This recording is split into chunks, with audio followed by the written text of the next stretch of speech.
इस आदमी को 30 दिनों में $1 मिलियन खर्च करना होंगे। वो फौरी तौर पर शहर के तमाम गार्ड्स को नौकरी पर रख देता है।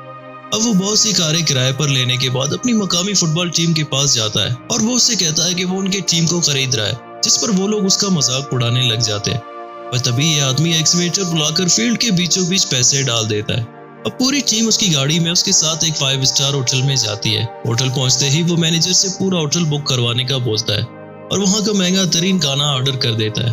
साथ में वो एक इन्वेस्टमेंट कंपनी खोलने का ऐलान करता है, जिसका सीईओ अपने सबसे नालायक दोस्त को बनाता है। सिर्फ अपने बाल कटवाने के लिए वो $10,000 खर्च करता है और इंतहाई महंगा फर्नीचर खरीद लेता है। पर अब भी उसके पास काफी पैसा बाकी है, क्योंकि उसने जिस निकम्मे दोस्त को सीईओ बनाया था उसका काम चल निकला है और वो डे बाय डे प्रॉफिट में जा रहा होता है। अब ये आदमी पैसे देकर एक बेहतरीन सरमायाकार की खिदमत हासिल करता है ताकि वो उन पैसों को डुबो सके।